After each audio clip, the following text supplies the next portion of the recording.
Ouça agora a palavra do pastor. Uma mensagem que pode mudar a sua vida.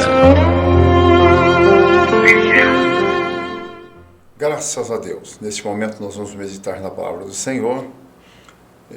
Como pastor, eu estou em púlpitos praticamente pregando o Evangelho desde 1986. Aliás, desde 1980. 86 eu já estava me casando, então a igreja a qual eu fazia parte não reconhecia o ministério da pessoa solteiro. Reconhecia apenas você dirigindo jovens, né, na liderança de jovens, né, grupo de jovens. Então em 80 eu já comecei a participar de grupo de jovens, ser líder dos jovens da igreja. E aquela denominação, ela via dessa forma. Eu acho que é interessante isso também, né, por questão da responsabilidade. Se a pessoa assume uma família, é porque é responsável. Apesar que hoje as coisas mudaram muito. As pessoas estão formando família e irresponsavelmente abandonando filhos e esposa e esposo, né? Bom, na realidade você, quando fala sobre o Evangelho, existe muitas pessoas que dão crédito ao Evangelho.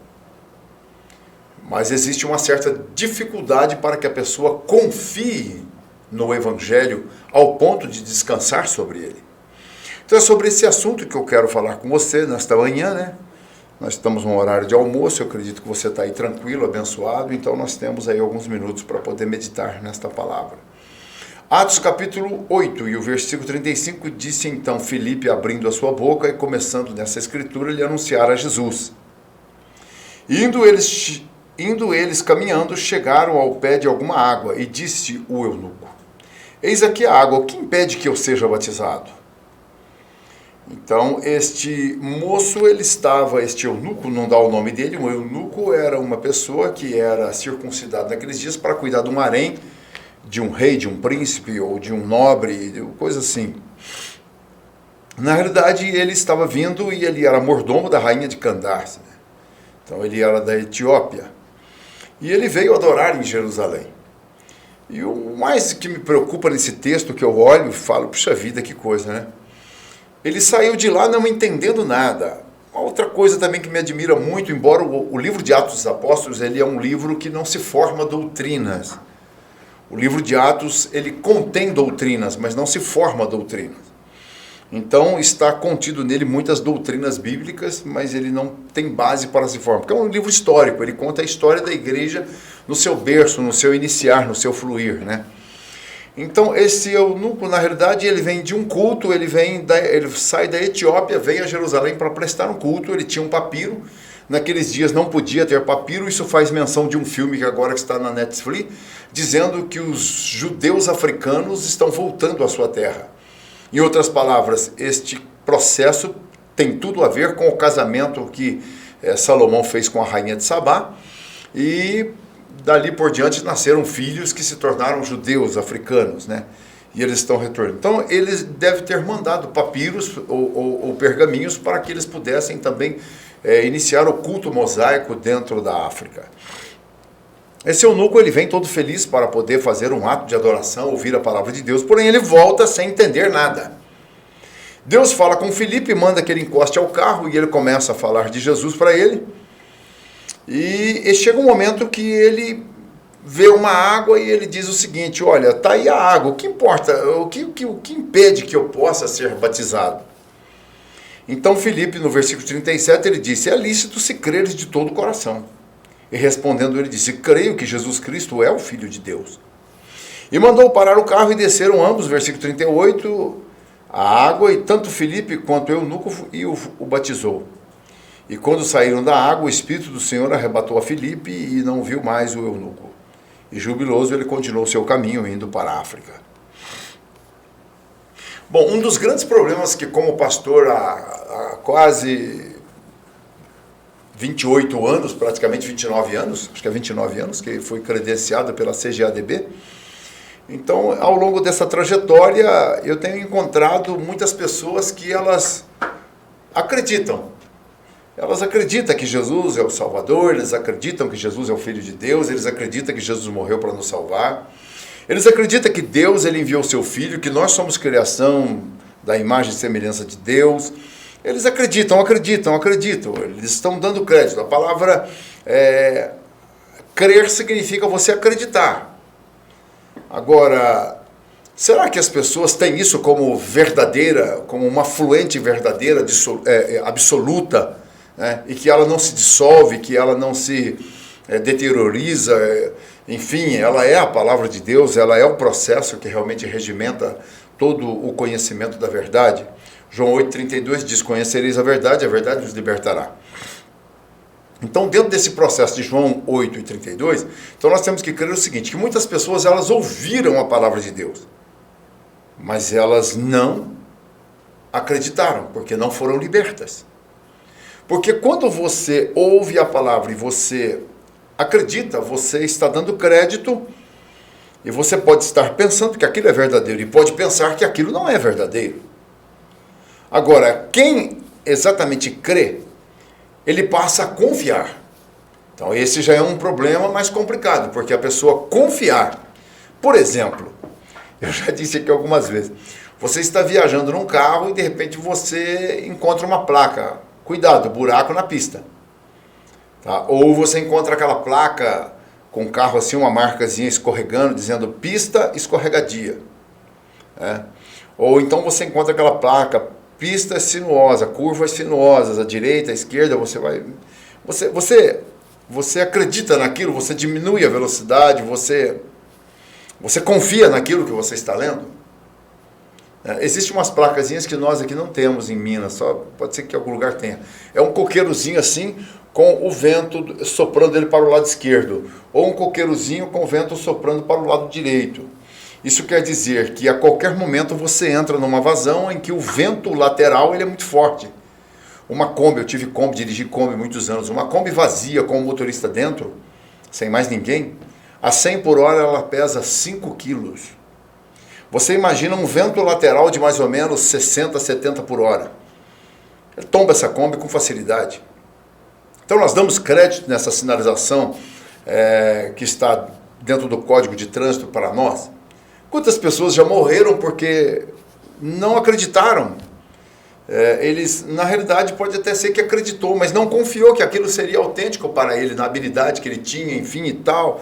E a coisa assim também o Evangelho. Muitas pessoas, às vezes, ao que ela foi formada, ao que ela foi catequizada, ao que ela foi endereçada a uma questão religiosa, ela passa a conhecer o Evangelho e ela não dá todo o crédito necessário que deveria dar para que a sua vida fosse transformada. Então, quem confia, a pessoa se entrega. Quando você passa a crer que aquilo é uma verdade, você passa a confiar. E quando você passa a confiar, você então entrega. Você se entrega àquela confiança daquilo que você leu, do que você absolveu, do que você ouviu, e aí você começa numa prática mais ambiciosa, mais profunda, uma prática a qual você entra mais dentro de um processo de conhecer mais e ter uma intimidade maior com aquela verdade. Então isso muda o agir, faz com que as pessoas tenham renúncias às coisas para que ela possa realmente viver aquilo que ela está crendo, confiando e descansando. Então, quem crê pode ser que não tenha confiança, não há confiança, há dúvidas. Então, alguns processos que fazem com que eu e você tenhamos o conceito da oração. Então, nós precisamos crer, nós precisamos conhecer, você vai confiar num Deus que ele é espírito, você não vê. Jesus, uma certa vez, no capítulo 4 de João, a mulher fez uma pergunta para ele: Senhor, nós adoramos nesse monte, provavelmente era o Monte Gerizim, que estava perto de Samaria. Então, ela disse, ela era uma samaritana, e ela disse, olha, nós adoramos neste monte, e vós adorar em Jerusalém. Onde é o lugar da adoração? Em outras palavras, aquela moça, aquela mulher, ela cria em Deus, ela confiava em Deus, mas ela tinha dubiedade da questão do lugar de adoração, do lugar em que Deus realmente estava. E Jesus então ele dá uma explanação para ela que quebra todo esse processo. Ele diz para ela: não, filha, Deus é espírito, Deus é espírito. Ora, se ele é espírito, então ele pode estar realmente em todo lugar? Não, nem é assim também, de uma forma como você está pensando. Os demônios são espírito, mas eles não podem estar em todos os lugares. Eles não têm onipresença. Agora, Deus, ele é espírito e tem a onipresença. Ele está em todo lugar. Agora, é importante que você entenda que Jesus, quando disse para ela, falou, olha, Deus é espírito. E quem deve adorar a Deus, deve adorar em espírito e em verdade. Ora, se eu creio que Deus, ele é Deus e é um espírito, mas que ele deixou um manual que se chama Bíblia, para que nós possamos ler e fazer, dentro desse contexto, desse mapeamento das Escrituras, se minha vida está andando dentro do contexto da palavra. Tá certo? Oh, me desculpe um pouquinho. Ó, Larinha, o vovô te ama, estou te mandando um abraço. O Davi, o vovô te ama, está mandando um abraço para vocês todos que estão aí nos ouvindo. Tá, desculpa aí que eles estavam esperando lá e eu esqueci. Minha neta, meu neto e minha família. Então, o que acontece? Quando Jesus disse, olha, Deus é espírito, importa que aqueles que o adorem, adorem em espírito e em verdade. Então, veja bem, ele estava dizendo que as pessoas iriam adorar a Deus, mas precisava ser em verdade essa adoração. Existe muitas pessoas que dizem assim, vamos ficar em espírito de oração. Isso não existe. Não existe espírito de adoração. Existe adorar no espírito, mas espírito de adoração não existe. Ué, mas pastor, se adora no espírito, não tem espírito de adoração? Não, o espírito não é de adoração. O espírito só vai adorar se você realmente, com seu corpo, levar ele a uma adoração. Então Jesus disse para ela, olha, importa que aqueles que o adorem, adorem em espírito e em verdade. O que é adorar a Deus em espírito com verdade? Primeiro você precisa conhecer essa palavra. Quantas pessoas, por exemplo, Jesus, quando ele falou sobre o ato de semear, ele disse assim, que uma semente, ele falou em 4 tipos de almas, em 4 tipos de porta, em 4 tipos de terra, em 4 tipos de casa, em 4 tipos de agricultor, em 4 tipos de esfera onde a palavra de Deus cairia. Ele usou a palavra semente. Então ele disse assim, o semeador semeou. Uma caiu na beira do caminho. A outra caiu nos pedregais. A outra caiu entre os espinhos. E a outra caiu, e as outras caíram em boa terra. A que caiu na beira do caminho, vieram as aves do céu e comeram. O que é isso, pastor?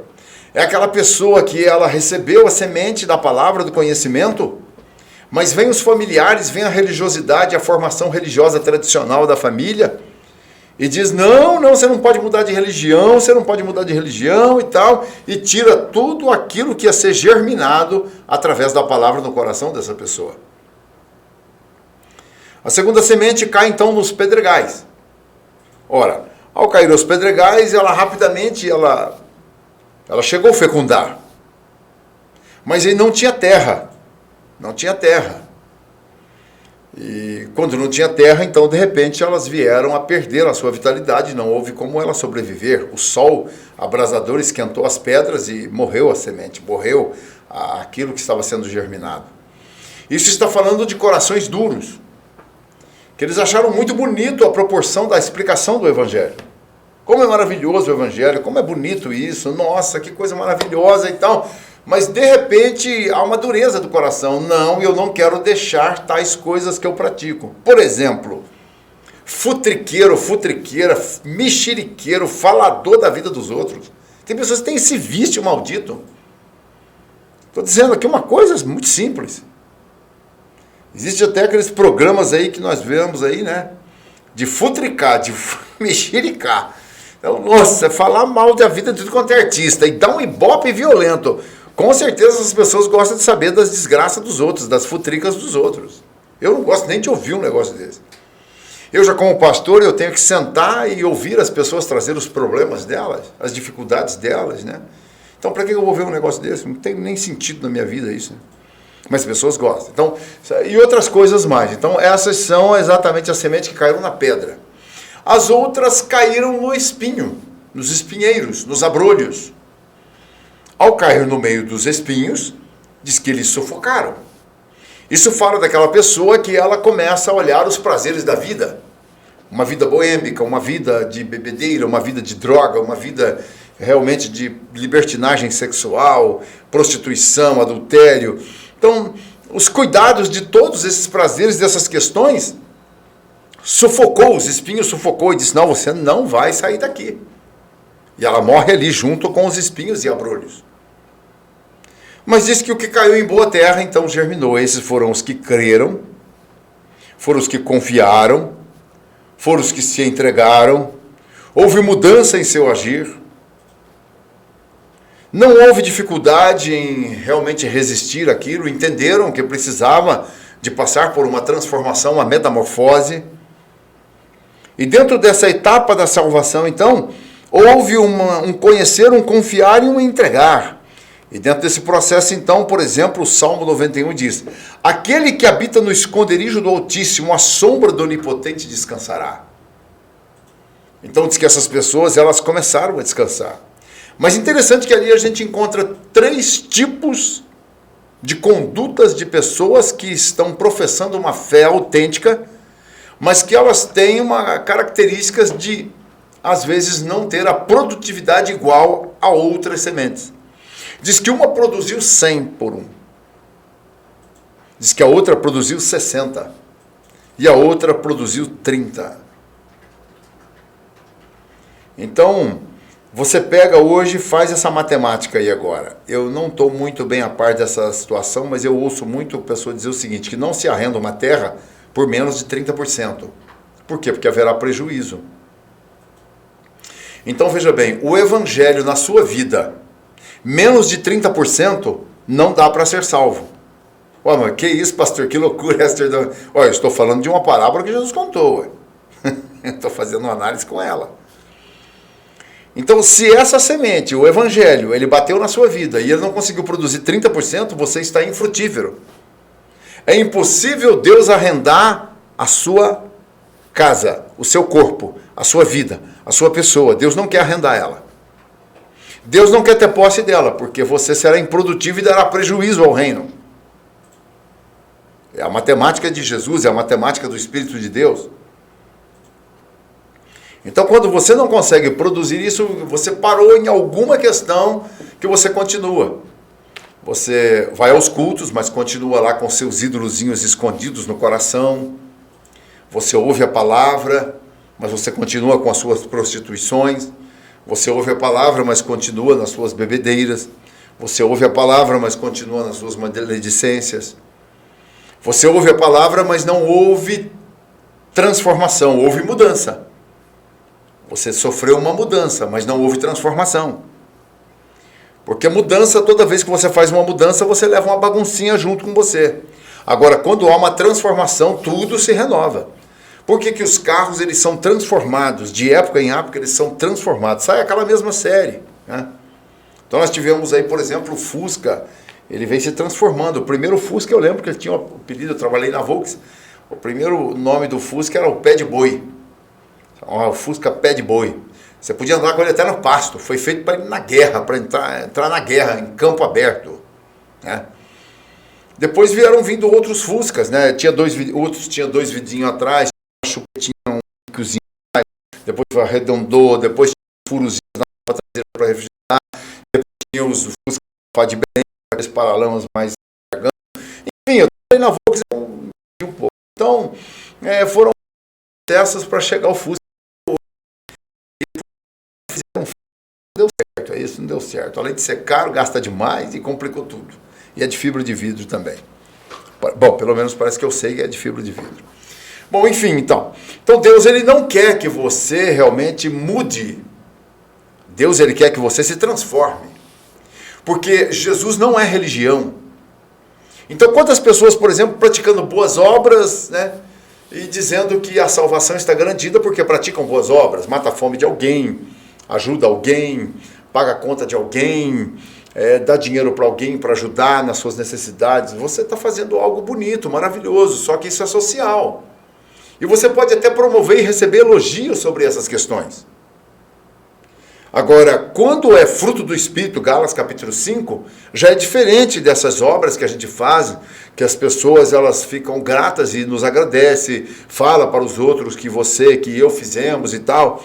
Então, isso são atributos pessoais, que nós temos elogios sobre isso aí. E você pode até se eleger um político, você até pode se promover sobre essa questão, né? Agora, os frutos do Espírito não. Ele prova uma transformação. Por exemplo, perdoar uma pessoa.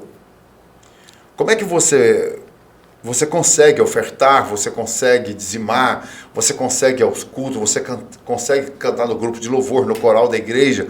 Como que você consegue pregar a palavra, falar para alguém de Jesus, quando que você é uma pessoa que tem amargura contra outra pessoa? Quando você lembra dela, você quase que adoece, você fica mal, você fica com rancor, você fica com mágoa, com ressentimento. Então isso significa que você nunca perdoou essa pessoa. Há um asco contra essa pessoa. Então o Senhor diz que aquele que habita no esconderijo do Altíssimo, a sombra do Onipotente descansará. Aonde é o esconderijo do Altíssimo, pastor? É um templo? É uma igreja? Não, não é uma entidade religiosa. O esconderijo do Altíssimo é você estar debaixo dessa palavra, vivendo e praticando ela. Você já viu aquelas duas conchas que existem lá em Brasília? Uma de boca para cima e outra de boca para baixo? Você já viu aquilo? Você sabe o que significa aquilo? Embora não há prática ainda daquilo sobre o povo brasileiro. Aquela que fica com a boca para cima aberta, aquela concha, ela está dizendo que você será bem recepcionado pelo parlamento, pelo Senado, pelo STF, pelo Executivo, você será bem recebido. E a outra que está virada de boca para baixo está dizendo que você, como cidadão patriota, que faz com que haja as atribuições legais dos seus direitos como cidadão e que paga os seus impostos, você está cobertado pelo Estado, pelos três poderes. Você está seguro. Então, quando você cumpre a Constituição e que você é um cidadão e cumpre com seus deveres, você está protegido pelos três poderes e você está bem recepcionado pelos três poderes. Que Deus possa ajudar que isso aconteça logo na nossa nação. Então a Bíblia aqui está dizendo no Salmo 91 que quando você se torna receptível com a palavra e que você coloca ela em prática e você anda com ela, por exemplo, lá em Mateus, no capítulo 18, o Senhor disse para Pedro: Tu és Pedro, e sobre esta pedra edificaria a minha igreja, que era a pessoa de Cristo. Ele é a pedra fundamental. E aí Jesus disse para Pedro: Tu tem as chaves. Ele não disse que ele tinha a chave, as chaves. E alguém disse que Pedro é o porteiro do céu. Ora, não existe porta no céu.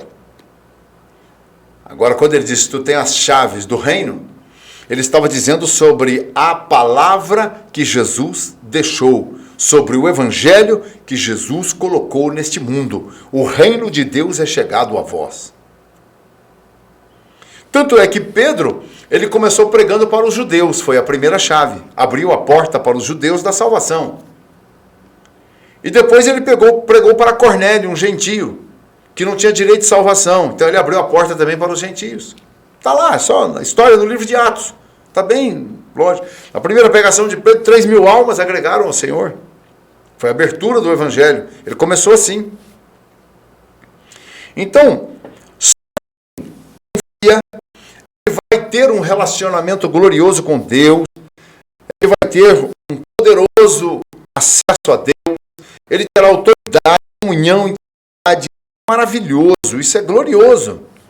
O versículo 2 do Salmo 91 diz: Direi do Senhor, Ele é o meu Deus, o meu refúgio, a minha fortaleza, e nele eu confiarei.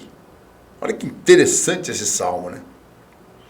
Então o homem, quando ele está longe de Deus, ele está vivendo fadado ao fracasso, ele está desorientado, ele está realmente sem nenhuma cobertura, ele está vivendo sem nenhuma proteção, ele está realmente desamparado de Deus.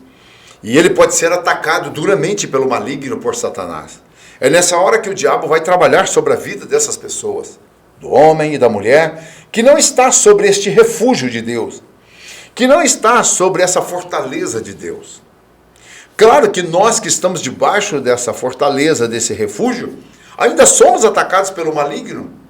Por quê? Porque ele quer experimentar a nossa razão de confiar, crer e descansar.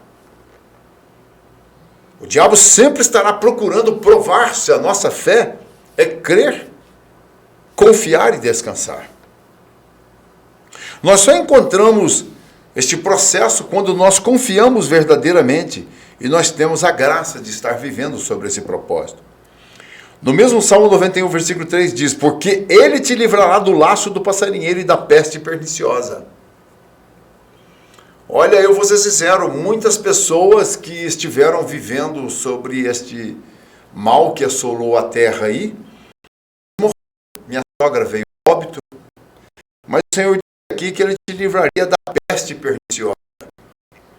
Agora, a peste perniciosa que ele está falando aqui, ele está falando de algo traiçoeiro que o diabo fará contra a minha vida e a sua vida. Não é sobre o pão que você estaria o diabo esperando pegar você pelo estômago, como o pássaro é pego pelo estômago. Então diz que ele te livrará do laço do passarinheiro. Eu não sei se você já viu isso, eu nunca tive coragem de fazer isso, né? Pegar o passarinho pelo pescoço, enforcado. Mas existe essa armadilha, as pessoas fazem. Então eu ia lá, armava, colocava o grão de milho lá, a comida do passarinho, ele vinha, quando ele enfiava o bico, ela desarmava e jogava ele para cima e enforcava ele. A pessoa chegava lá, ele estava dependurado, enforcado o pássaro. Deus não está dizendo que vai pegar você pelo estômago do alimento necessário de cada dia. Ele está dizendo que vai pegar você, o diabo vai pegar você quando você tiver fome e sede de justiça. Quando você realmente tiver o desejo de que Deus faça justiça sobre aqueles ímpios que estão lutando contra a sua vida, então você vai procurar o quê? Vai procurar em linhas escusas. Você vai procurar isso em caminhos aonde o diabo está te esperando, aonde Satanás está à espreita te esperando, para tentar saciar essa sua fome. Jesus disse: eu sou o pão da vida. Ora, Jesus nunca seria o alimento para o estômago. Jesus estava dizendo que ele seria o alimento espiritual. Jesus nunca seria uma água que te mata a sede, como ele disse para a mulher samaritana: quem beber dessa água tornará a ter sede, mas a água que eu lhe dou fará em você uma fonte a jorrar para a vida eterna, e você nunca mais terá sede. A sede que ele estava falando é aquela sede que será saciada por Deus, pelo seu evangelho, pelos seus ensinamentos, pelas bênçãos que ele tem para conosco. Então, a peste que ele está falando aqui é aquela peste que você terá que ir parar, às vezes até no manicômio. É aquela peste de tormentas psicológicas, neurológicas que passarão pela sua vida. Complexos de inferioridade, dores na sua alma. Sua mente não estará em descanso, não estará em paz. É essa peste, ela não é detectada em aparelhos. Não existe laudos médicos que possam constatar o grau dessa doença psicológica, neurológica na nossa vida. Mas o Senhor aqui diz que ele vai te livrar dessa peste perniciosa, que vem assolando a mente do... Não existe uma geração no mundo que sofre mais de problemas neurológicos, psicológicos do que a nossa geração. Imagine esses turbilhões de informações que nós temos hoje, via virtual, via rádio, via TV. Então é muito complicado esse negócio. E aqui o Salmo vai terminando dizendo o seguinte, que ele te cobrirá com as suas penas debaixo das suas asas. Ele, debaixo das suas asas, te confiarás, e a sua verdade será o seu escudo e broquel. Ele está falando da palavra de Deus sobre a nossa vida. A verdade absoluta que faz você crer e descansar. Então ele diz no versículo 5, não terá medo do terror, seta que voa. Ele está falando exatamente sobre coisas que assolam a nossa vida. Meu irmão, minha irmã, como é maravilhoso a gente poder confiar no Senhor e descansar sobre Ele. Talvez você seja uma pessoa religiosa que está aí fadada ao fracasso.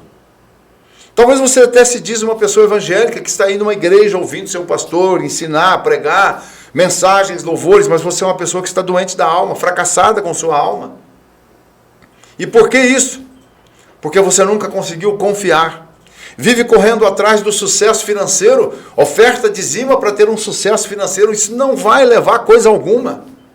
Se você não tem... A Bíblia diz que se nós dizimarmos e ofertarmos com a nossa vida ilegal diante de Deus, é anátema, é maldição. Virará é maldição.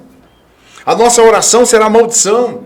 O nosso evangelho pregado será maldição. Tudo que nós fizermos será maldição. Porque afinal de contas nós estamos tentando fazer algo, enganando Deus, trapaceando com Deus. E não é isso que Deus quer. Deus, ele quer um coração contrito, um coração quebrantado. Uma pessoa que busca com sinceridade. Deus, ele não quer ouvir a sua oração de perfeição. Ele quer ouvir a nossa oração de imperfeição. Para que ele possa nos aperfeiçoar, trabalhar em nós, fazer o agir diferente dentro da nossa vida. Deus não quer que você faça uma oração, já ajudei o pobre, já dei oferta, já dizimei, olha, já fiz a minha parte, eu agora creio que o Senhor pode me abençoar, me ajudar, curar minha enfermidade. Não é isso que Deus quer ouvir. Ele quer ouvir que você diga o seguinte: Senhor, eu estou aqui enfermo, não importa essa enfermidade que eu tenho, se o Senhor quiser curar, cure, se o Senhor não quiser, vou para a glória um dia com ela, e lá ela ficará para trás, na eternidade eu estarei são, sarado, curado, abençoado. Deus olha e fala: está ali uma pessoa que é temente a mim. Ela confia em mim mesmo nas dificuldades. E, gente, vamos ser sinceros, se nós pudéssemos ser pessoas de um evangelho, que vivêssemos na prática dele, o mundo seria diferente, porque a Bíblia diz que nós somos sal da terra e luz do mundo. São duas coisas que não pode faltar nessa terra: tempero e não pode faltar luz. Imagine se agora o sol ele se escurecesse, ficasse em trevas. E todas as hidrelétricas e todas as fontes de energia se esgotassem e nós estivéssemos no escuro, como aconteceu lá no Egito. Uma prova de que aquele povo estava sem Deus, aquele povo estava desamparado de Deus. Houve um momento de trevas, uma das pragas foi trevas.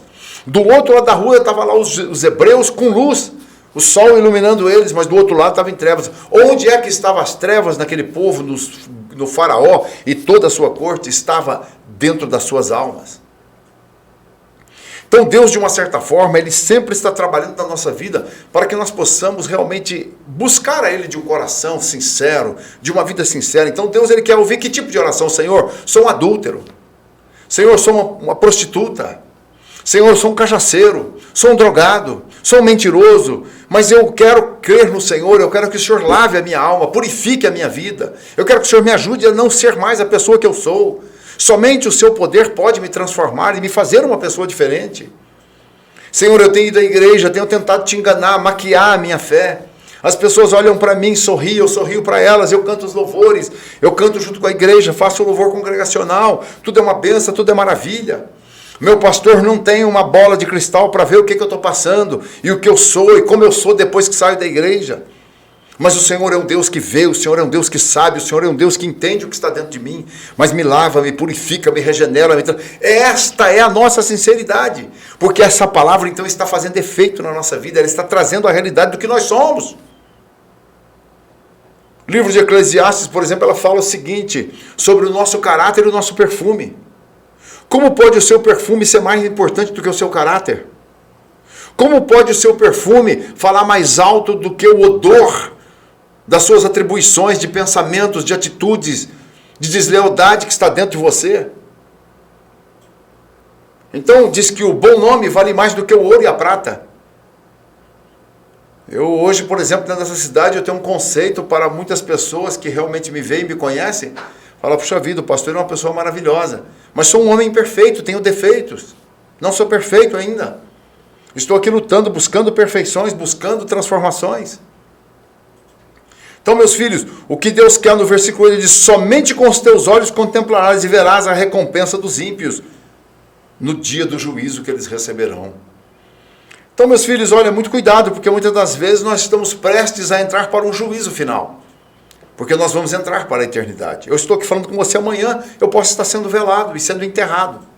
E a primeira coisa que nós vamos receber é uma pá de terra na nossa personalidade, no nosso corpo, no nosso rosto. Vai cair uma pasada de terra sobre nós. Agora tem um lugar bonito que enterra, né? Não põe mais terra, enfia lá dentro de um lugar quadrado, lá de concreto, e fica lá. Joga uma pá de cal lá e fica lá esse negócio lá. Então, tudo isso está sobre nós. Agora, nós temos que entender que Deus, ele quer trabalhar com a nossa vida agora, aqui, nesse momento. O versículo 9 diz: porque tu, Senhor, és o meu refúgio, no Altíssimo fizeste a tua habitação.